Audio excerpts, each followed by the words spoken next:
Hello hello friends, welcome Gyanvani channel. तो friends, हम छंद पढ़ रहे हैं। तो छंद का 2 क्लासेस हो चुकी है। तो फिर आगे देखते हैं आगे क्या है छंद में। तो फिर देखते हैं आज छंद में क्या है। ये छंद पढ़ा चुके हैं। छंद क्या होता है? छंद साहित्य कोश के अनुसार अक्षरों की संख्या एवं क्रम है। गणना, यति, गति आदि सब पढ़ा चुके हैं। वर्ण, ह्रस्व और दीर्घ छंद ऐसे समझाया था हम कॉपी में, ये पेज में लिख के समझाया था। तो यदि कोई नहीं देख रहे होंगे तो फिर पिछले क्लास को देख लीजिए। तो फिर ये देखिए, वर्ण, ह्रस्व, दीर्घ, स्वर, गुरु। दीर्घ को गुरु कहा जाता है और ह्रस्व को लघु कहा जाता है। तो ये ध्यान में रखना है। और फिर आगे यहाँ भी देखा था अशुभाक्षर, ये फर्स्ट क्लास में ही देखा था। अशुभाक्षर, शुभाक्षर क्या होता है, तो ये सब देख चुके हैं। अब आज आगे का क्लास में, तो ये भी एक क्लास में ये हो चुका है। छंद के प्रकार हो चुके हैं। यति, लय और गति, ये सब वर्ण की मात्रा का विस्तार हमने देखा है। अंग, अह में कैसे लघु गुरु लगता है वो भी हम देख चुके हैं कि अंग रहेगा तो कौन सा लघु लगेगा, और ये चांद बिंदु रहेगा तो चांद बिंदु, अंगूर, और ये ऐसे रहेगा हंसना, तो इसमें लघु वर्ण नहीं लगे होता है। तो फिर इस प्रकार से है। अब आगे देखते हैं।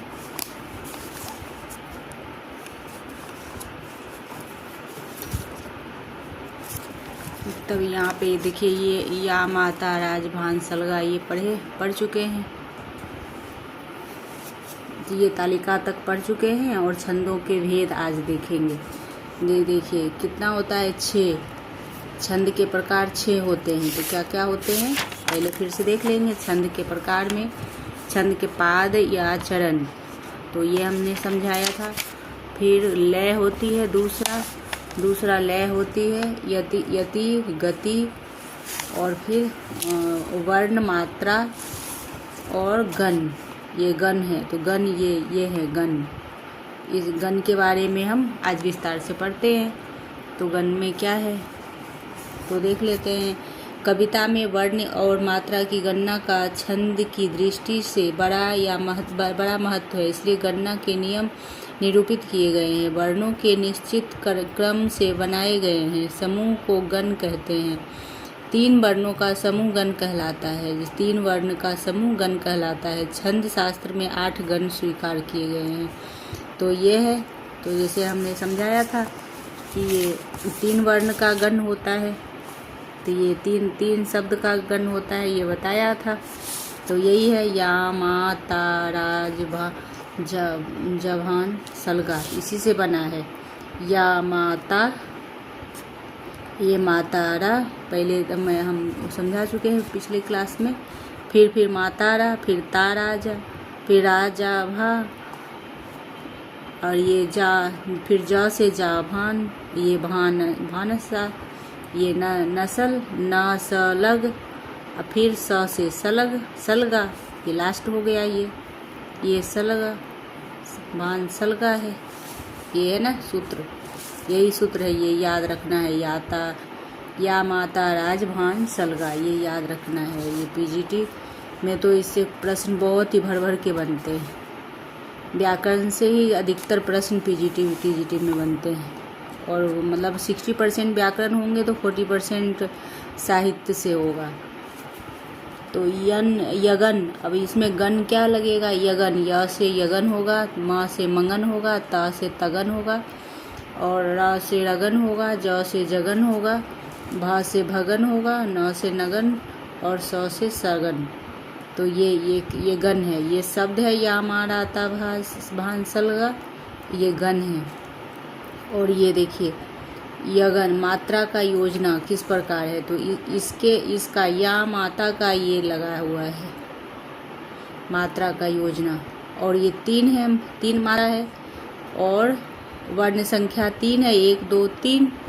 और ये संख्या में कितनी है, संख्या मात्रा कितनी है, तो ये इसको 2 का उच्चारण होता है, एस को 2 का उच्चारण होता है। सो जहाँ पे एस लगेगा तो 2 काउंट होगा, और एक आई रहेगा तो 1 काउंट होगा। तो ये 3 है। तो इस प्रकार से है, तो आप खुद से ध्यान में लगा सकते हैं। माला और वर्ण कर्म के आधार पर छंदों को 2 मुख्य भेद होते हैं। तो मात्रिक छंद और ये वर्णिक छंद। तो वर्णिक छंद में वर्ण की संख्या मात्रा क्रम संयोजन होता है, और मात्रिक छंद में इसमें केवल मात्राओं की निश्चित संख्या का बंधन होता है। तो ये नाम से ही जैसे कि जानते हैं कि मात्रिक छंद में मात्रा का तो देखिए छंदों के भेद अब पढ़ेंगे। माला और वर्ण क्रम के आधार पर छंदों के 2 भेद होते हैं। तो किस प्रकार से है?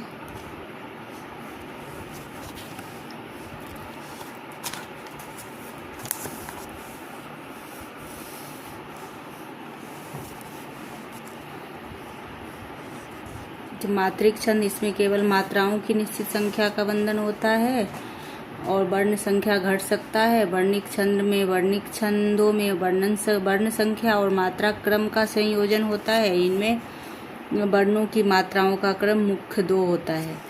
तो ये वर्णिक छंद में ये ऐसी वर्ण का गणना होगा, और मात्रिक छंद में मात्रा का गणना होगा। तो फिर आगे उदाहरण में समझेंगे। छंदों के उपभेद क्या है? छंदों के उपभेद में सम छंद, जिन छंदों के चारों चरणों में मात्रा संख्या या वर्ण क्रम सा हो, उन्हें सम छंद कहते हैं। जैसे कि चौपाई, रोला आदि में सम छंद होगा। तो फिर एग्जाम में आ सकते हैं कि सम छंद किस में आते हैं?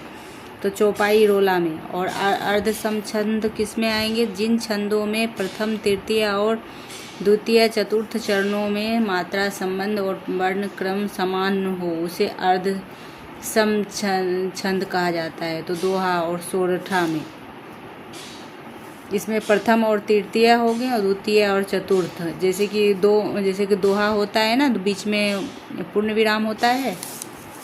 जैसे इसमें है, जैसे कि आधा होता है ना, तो आधा ऐसे आधा इधर से रहता है, आधा इधर से।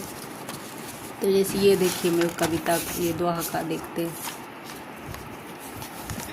इधर ये एग्जाम्पल बिना नहीं समझ पाएंगे।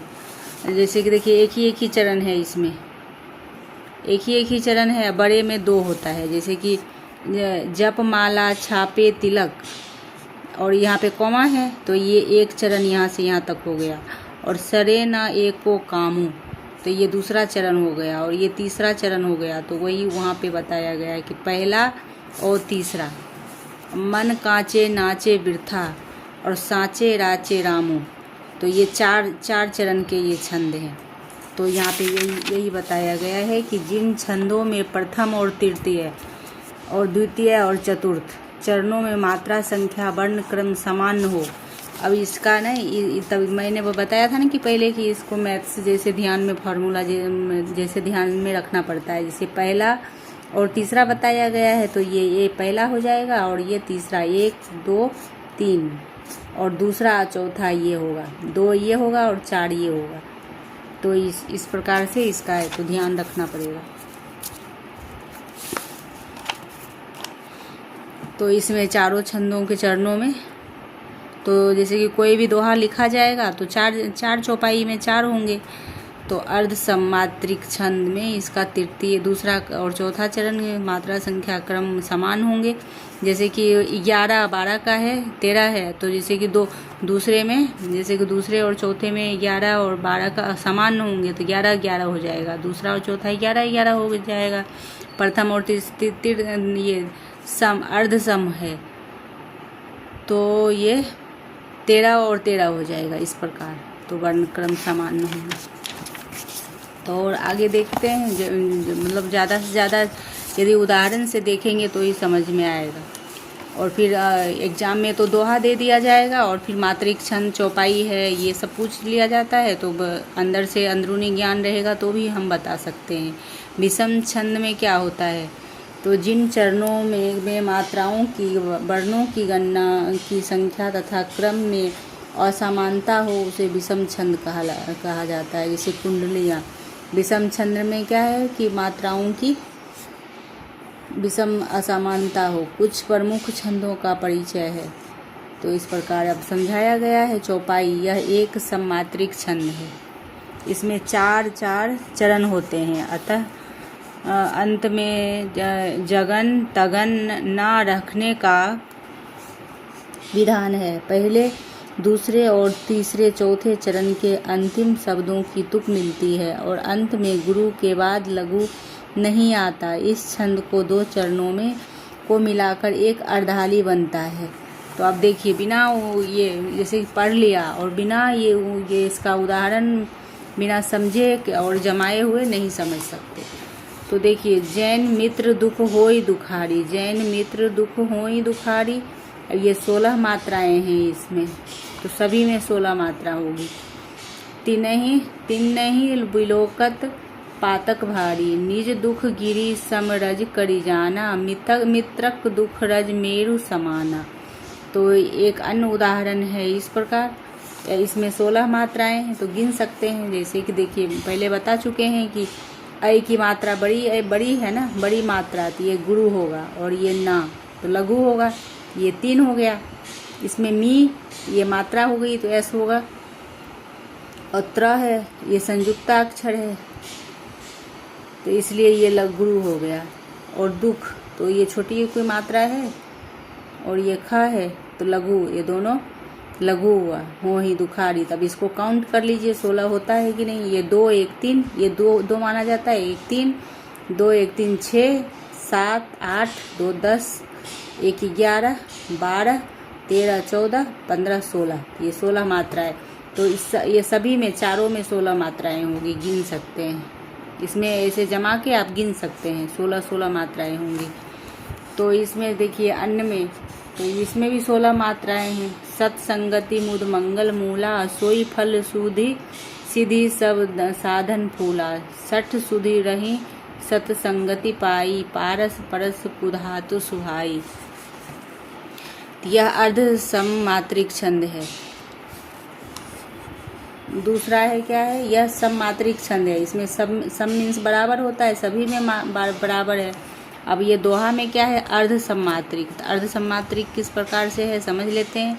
इसके पहले और तीसरे विषम चरण होंगे, 13-13, और दूसरे चौथे सम होंगे, 11-11 बराबर होंगे। तो इस प्रकार यह 13 और 11 24 मात्रा का छंद है। तो दोहा कितने मात्रा का, देखिए, चौपाई 16 मात्राएं का छंद होता है, तो ये एग्जाम में पूछा जाएगा, तो ये याद रखना है। और दोहा किस में रखा जाता है, 24 मात्राएं का। तो एक अन्य उदाहरण से देखिए, जप माला छापे तिलक, सरे न एको कामू। तो देखिए कैसे इसको जमाया है, आप इसको कॉपी पर रख के जमा सकते हैं। जैसे जप माला, तो ये देखिए, ये लघु लघु माला है,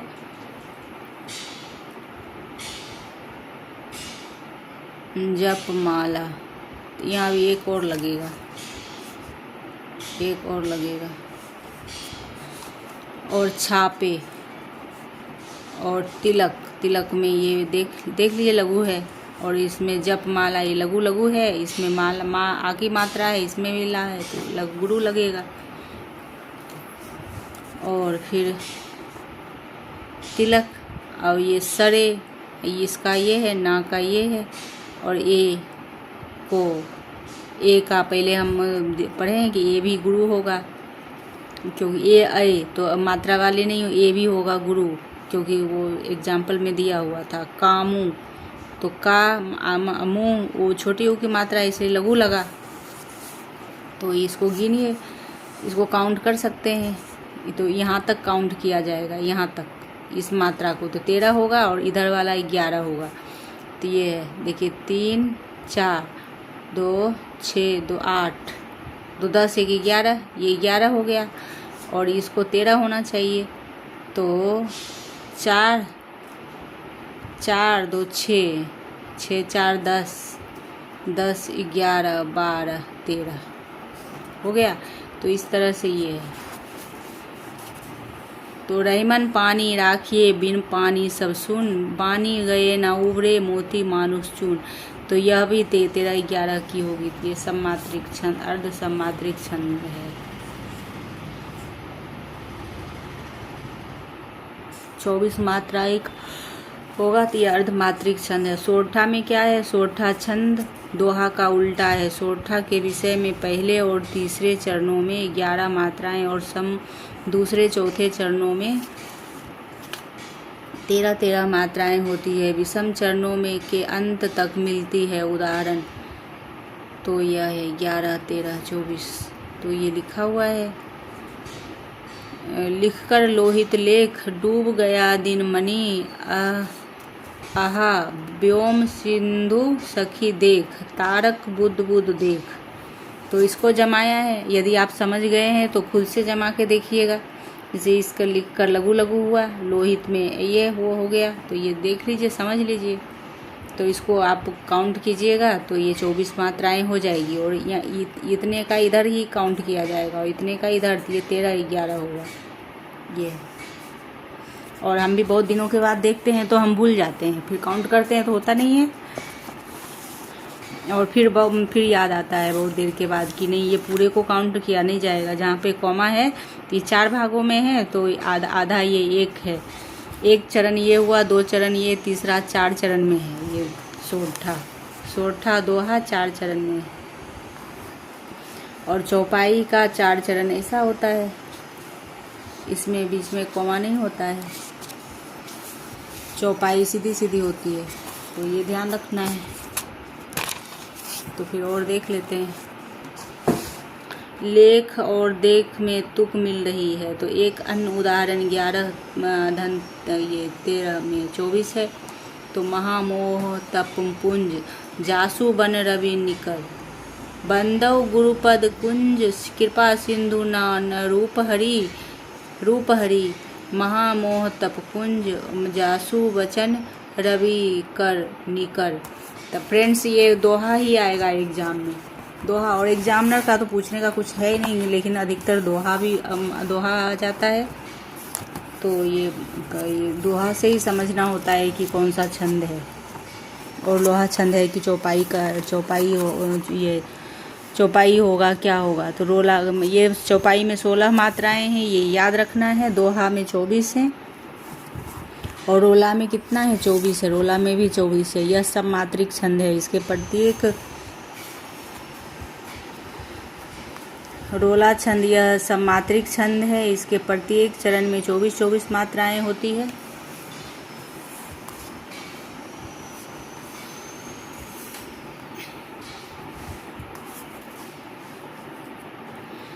तो अंतिम 2 की तुक मिलती है। तो फिर देखते हैं कैसे तुक मिलती है।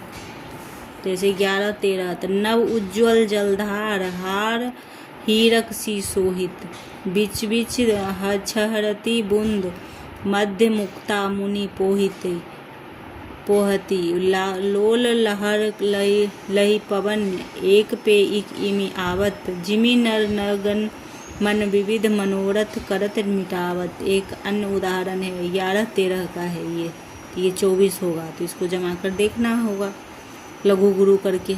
तो देखिए 2 ये काउंट कर लीजिए। नहीं समझ में आए तो कमेंट में लिखिए, तो फिर मैं बताऊंगी। यदि कमेंट में आप लिखेंगे तो फिर से मैं इसको काउंट करके बताऊंगी कहाँ से क्या होता है, कहाँ। अब हमें क्या पता, मेरे को तो पता है कि हमने समझा दिया ये लघु होता है, ये गुरु होता है, सबको जोड़ना होता है। तो 11-13 बनना चाहिए 24। तो ये है। और यदि आप कमेंट में लिखेंगे कहाँ समझ में नहीं आया तो फिर से हम करेंगे। तो ये अन्य उदाहरण है 11 और 13। तो ये है, तो बहती मिलती सकल मानसों में रास,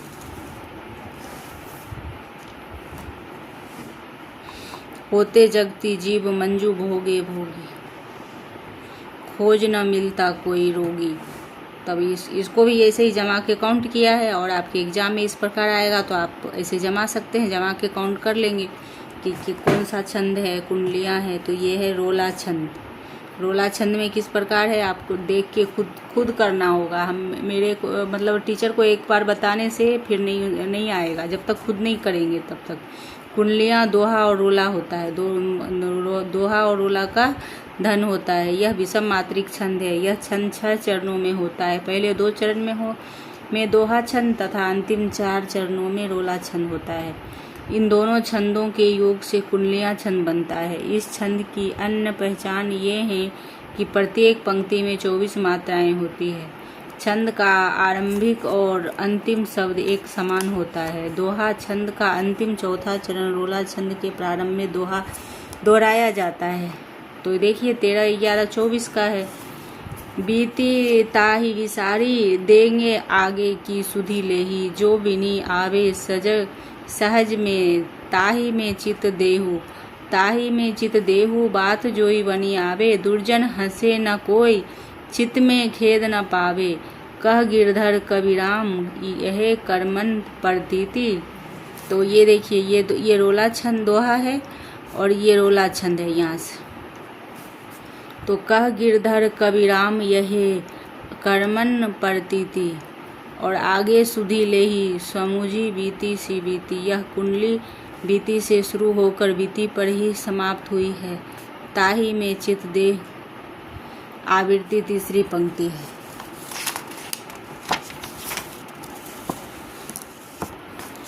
तो इस प्रकार है कि एक अन्य उदाहरण से हम समझ सकते हैं। ये दोहा देख लीजिए। दौलत पाए न खीजिए सपने हूँ अभिमान।